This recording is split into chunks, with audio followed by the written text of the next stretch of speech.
नमस्कार दोस्तों, मैं वीरेंद्र सिंह गोसाई, ग्राम चोरकंडी, पट्टी खासूं, जिला पौड़ी गढ़वाल, उत्तराखंड से रहने वाले हैं। और मेरे पिताजी गढ़वाल राइफल आर्मी से रिटायरमेंट हैं, फ़ौज में थे।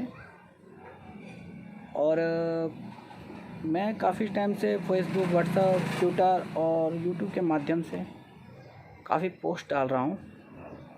दरअसल पिछले साल जुलाई में हमारे बड़े भाई की हत्या हमारे गांव के ही रहने वाले एक लड़के अजीत उर्फ पिंटू द्वारा कर दी गई थी। और जिस कारण हमें घटना का पता दिल्ली में पता चला। जब तक हम दिल्ली से अपने गांव पहुंचे तब तक बॉडी को राजस्व विभाग द्वारा उठा लिया गया था, हमारे पहुंचने से पहले, हमारी परमिशन के बगैर। और इस केस पे अभी तक साल भर होने के बावजूद भी कोई कार्रवाई नहीं है। माना कि उर्फ पिंटू बंद है, लेकिन उसका ना रिमांड पे लिया गया, ना उससे पूछताछ की गई। ये दोहरा हत्याकांड था जिसमें 2 व्यक्तियों की हत्या कर दी गई थी, गांव के ही। अजीत उर्फ पिंटू के पिता राजस्व विभाग में उप निरीक्षक के पद पर हैं, जिस कारण हमारे एरिया के पटवारी, काननगो, ज्योति नेगी और उप तहसीलदार द्वारा इस केस में बड़ी ढिलाई बरती गई। केस में एक डंडा बरामद हुआ था जिस पे ब्लड लगा हुआ था, बाल लगे हुए थे। वो गांव वालों के संज्ञान के अनुसार जो ज्योति नेगी जी थे, कानूनगो, उनके द्वारा अपनी कस्टडी में लिया गया था। लेकिन वो ना पुलिस को मिला है और ना ही कोर्ट में पेश किया गया है और ना ही इनके रिकॉर्ड के अंदर है। जबकि वहाँ उपस्थित व्यक्तियों का कहना है कि वो डंडा उस टाइम पटवारी द्वारा ले जाया गया था। अब राजस्व विभाग द्वारा अपने विभाग के कर्मचारी के पुत्र को बचाने की कोशिश की जा रही है। सारे सबूतों के साथ छेड़छाड़ की गई है। पोस्टमार्टम रिपोर्ट भी उस तरीके से नहीं बनाई गई जिस तरह से बनाई जानी चाहिए थी। दरअसल इन दोनों व्यक्तियों को मार के किचन में डाल के आग लगा दी गई थी और गर्म तेल उबालकर इन पर डाल दिया गया था, जो कि पोस्टमार्टम के हिसाब से नज़रअंदाज किया गया है। अभी तक फॉरेंसिक रिपोर्ट नहीं आई है।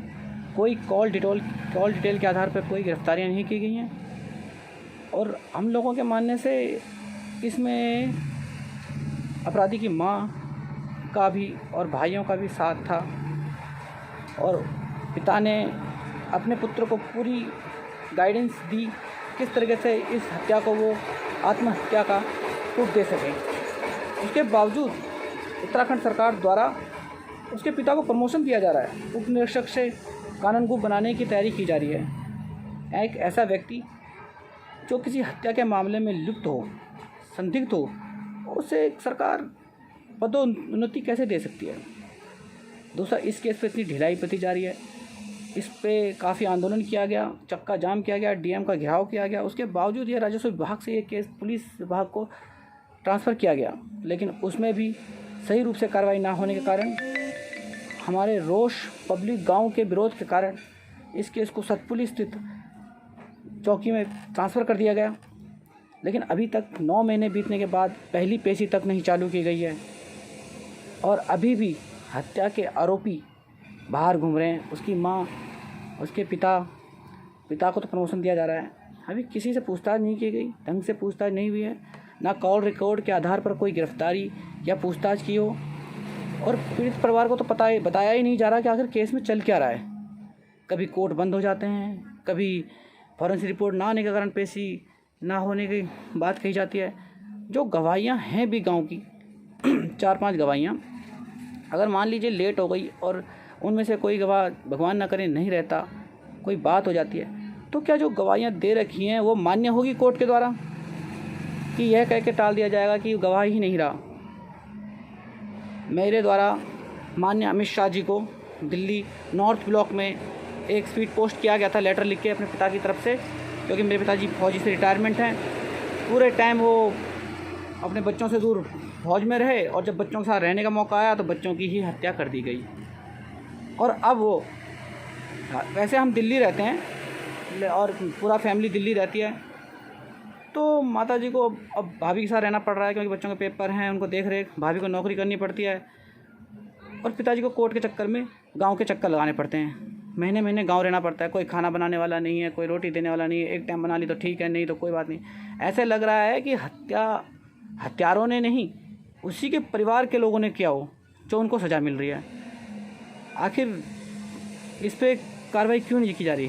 त्रिवेंद्र सिंह रावत जी को भी लेटर लिखा गया था कि इस हत्याकांड की सीबीआई जांच की जाए, लेकिन वहाँ से भी कोई नतीजा नहीं आया। मेरे द्वारा ये अमित शाह जी को स्पीड पोस्ट की गई है, मैं आपको दिखाना चाहता हूँ। इसमें साफ साफ लिखा है नॉर्थ ब्लॉक अमित शाह जी को स्पीड पोस्ट किया था। इसका भी अभी तक कोई जवाब नहीं मिला है हमें। मैंने इसको स्पीड पोस्ट किए मुझे काफ़ी टाइम हो चुका है। और अमित शाह जी को मैं आपको पढ़ के बताता हूँ। ये अमित शाह जी नॉर्थ ब्लॉक को ये हमारे द्वारा गृह विभाग को दिया गया था लेटर। ये मेरे द्वारा बाय स्पीड पोस्ट, शायद गृह विभाग द्वारा इसमें ऐसे लेटरों पे चर्चा नहीं की जाती, इसीलिए हमें जवाब नहीं दिया गया। और प्रधानमंत्री मोदी ऐप द्वारा भी मैंने इसकी कंप्लेंट कराई थी। इसका भी शायद गृह विभाग उत्तराखंड को लेटर गया था, लेकिन कोई अच्छे परिणाम नहीं निकल के आए। अभी तक इस केस में बहुत लापरवाही बरती जा रही है और 9 महीने बीत गए हैं। उल्टा हमारा परिवार परेशान है। मेरे पिताजी को गांव रहना पड़ता है, जबकि वहाँ गांव में कोई नहीं है, पूरी फैमिली यहाँ है, क्योंकि बच्चों के साथ रहना भी ज़रूरी है, काम धंधा करना भी ज़रूरी है। भाभी नौकरी करती हैं, मम्मी को बच्चों को देखना पड़ता है, कभी कभी माता पिता दोनों को रहना पड़ता है कड़ी ठंड में। वहाँ जब उनको बच्चों के साथ रह के आराम करने की नौबत थी, अब वो कोर्ट के चक्कर लगा रहे हैं। और पिताजी इस उम्र में आर्मी से रिटायरमेंट होके आज परेशान हो रहे हैं। देखो, एक सैनिक पे देश की सुरक्षा का भार होता है, लेकिन उस सैनिक के परिवार की सुरक्षा का भार किस पे है, ये मुझे सरकार बताए। मैं बीजेपी विरोधी नहीं हूँ, मैं खुद भारतीय जनता पार्टी का कार्यकर्ता हूँ 12 साल की उम्र से। और मैं 3 बार पुष्प विहार मंडल से महामंत्री भी रहा हूँ भाई अनिल दत्ता जी के नेतृत्व में। और एक बार मैं महरौली ज़िला में 2 बार मंत्री रहा हूँ युवा मोर्चा में, कम समय के लिए रहा, लेकिन रहा। फिर मुझे अर्जुन राणा जी ने दिल्ली प्रदेश उत्तराखंड प्रकोष्ठ में कार्यकारिणी सदस्य भी बनाया, लेकिन अपने घर के हत्याकांड के चक्कर में मैं इसको टाइम नहीं दे पाया। मैं काफ़ी लंबे टाइम रहा हूँ, उसके बावजूद हमें न्याय नहीं मिल पा रहा है। जबकि पौड़ी में विधायक कोहली जी हैं, लेकिन उन्होंने तो पीड़ित परिवार का घर में झांकने तक नहीं आए।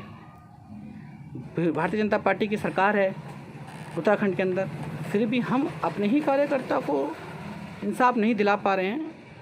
तो ये कार्यकर्ताओं पे एक वो होता है कि यार काय को हम किसी पार्टी से जुड़ें। हमने टाइम दिया, झंडे डंडे रैलियाँ, जब विजय रथ निकला था दिल्ली के अंदर, उस टाइम भी मैं विजयासन तक अपने अनिल दत्ता मंडल अध्यक्ष के साथ गया था बाइकों पे। काफ़ी टाइम हम इन चीज़ों में निकले हैं, हमने मेहनत करी है। उसके बावजूद हमें इसमें कोई फल नहीं मिला है और अपने ही परिवार के न्याय के लिए हमें भटकना पड़ रहा है। और अपराधी परिवार अभी भी बाहर है और अपराधी को ना सज़ा दी गई है, ना कोई इस पर एक्शन लिया जा रहा है। मेरे पिताजी खुद कोर्ट के चक्कर लगा रहे हैं। हम दिल्ली से खर्चा करके वहाँ जाते हैं, वहाँ से वापस आते हैं, हम वहाँ पे अफोर्ड नहीं कर पा रहे हैं। हम चाहते हैं कि इस केस को तो दिल्ली ट्रांसफ़र कर दो, हम दिल्ली में बैठ के केस लड़ लेंगे, कोई बात नहीं, लेकिन इस पर कुछ एक्शन तो सरकार ले। गवर्नमेंट इस पर कोई एक्शन नहीं ले रही। त्रिवेंद्र सिंह रावत जी की सरकार है, बीजेपी की सरकार है। हम खुद बीजेपी वादी व्यक्ति हैं, हमारा परिवार है। मैं खुद बीजेपी का कार्यकर्ता हूँ, एक्टिव मेंबर हूँ। आजीवन जो सहयोग राशि जाती है उसका भी मैं देता हूँ और 5 रुपये का मेंबरशिप भी मेरे पास है। मैं बहुत लंबे टाइम से बीजेपी का कार्यकर्ता हूँ। उसके बावजूद हम उसका विरोधी नहीं हैं, लेकिन हाँ अपने परिवार का न्याय तो मांग सकते हैं। उत्तराखंड में जो ये दोहरा हत्याकांड हुआ है, इस पर मैंने पोस्टें डाली हैं ट्विटर के माध्यम से, फेसबुक के माध्यम से, व्हाट्सएप के माध्यम से, लेकिन अभी तक रिप्लाई अच्छा मुझे नहीं मिला। मैं उम्मीद चाहता हूं कि इस पर जल्द से जल्द एक्शन लिया जाए। इस सीबीआई जांच के लिए त्रिवेंद्र सिंह रावत जी इस पर कोई फैसला ले। और जिस तरह हमारे पिताजी ने फौज में रहे और परिवार से दूर रहे, अपने बच्चों से दूर रहे, और जब बच्चों के साथ रहने की नौबत आई तो बच्चों को ही मार दिया गया। तो ये, और अब भी वो चैन से नहीं अपने कोर्ट के चक्कर लगा रहे हैं। एक तरफ अमित शाह जी कहते हैं कि सैनिक परिवार और असैनिक परिवार को पहली प्रायोरिटी देनी चाहिए हर विभाग में। यहाँ तो प्रायोरिटी क्या मिल रही है, रोज़ कोर्ट के चक्कर लगा रहे हैं। वकील कहता है आज पेशी है, कल पेशी है, आज समझ जाएंगे, कल समझ जाएंगे। 9 महीने बीते कोई पेशी नहीं हुई है। पुलिस वाले, डीएम, और ये जो मिली भगत थी, काननगो, पटवारी, तहसीलदार, पुलिस, लक्ष्मण सिंह कटैत और काननगो, ये तुम्हारा ज्योति नेगी और हमारे पटवारी जी, और ये रामपाल तहसीलदार जो है, उप तहसीलदार है, इन सब ने मिलकर केस को बिल्कुल ख़त्म कर दिया। ये उसको लेके रात को चौकी गए, रात भर चौकी में बैठे रहे, वहाँ दोबारा पेपर बनाए। पटवारी का तो इतना तक कहना है कि इन्होंने पेपरों के चट्टा लगा रखा था और मुझसे सिर्फ साइन कराए, मुझे तो पता भी नहीं इसमें क्या लिखा है। ये वर्डिंग है हमारे गांव के पटवारी की। इन्होंने रात भर करा क्या, उसको वहाँ रखा, उसके बावजूद इसमें कोई रिजल्ट नहीं है, सबूत छिपा दिए गए हैं, कॉल डिटेल का पता नहीं है, सिलेंडर वेलेंडर फॉरेंसिक रिपोर्ट की जांच की रिपोर्ट अभी तक कहते हैं आई नहीं है। हमें न्याय चाहिए। मेरे पिताजी आर्मी से रिलेटिव हैं, रिटायरमेंट हैं, वो कोर्ट के चक्कर ही नहीं लगा सकते अब इतना। मेरी माताजी भी 60-65 से ऊपर पहुंच चुके हैं, 70-75 तक पिताजी पहुंच चुके हैं आर्मी से रिटायरमेंट होने के बावजूद। अब वो कब तक भागेंगे और हम कब तक भागें? हम भी जाते हैं आते हैं, अपने बच्चे बीवी बच्चे और पढ़ाई लिखाई सबको भी देखना पड़ता है, काम धंधा भी देखना होता है, कब तक घूम सकते हैं?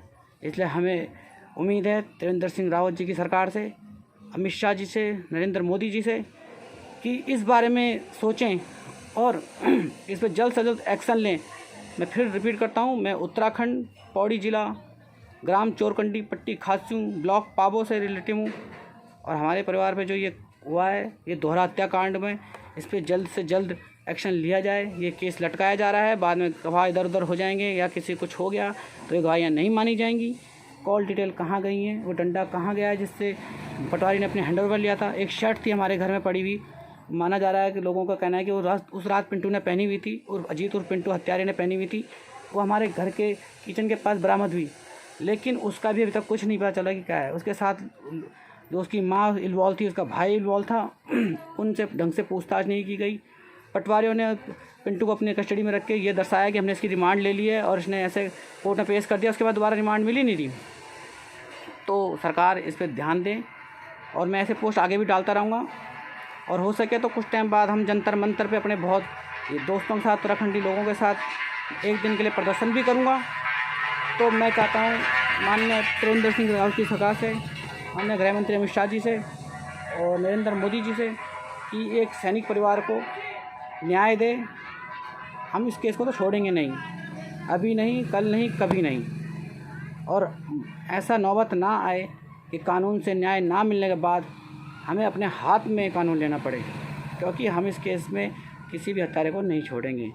कानून उसको सज़ा दे, हम उसमें बहुत खुश हैं कानून के फैसले पे। अगर अपराधियों को सज़ा मिलती है तो, नहीं तो फिर न्याय तो होना ही है। धन्यवाद।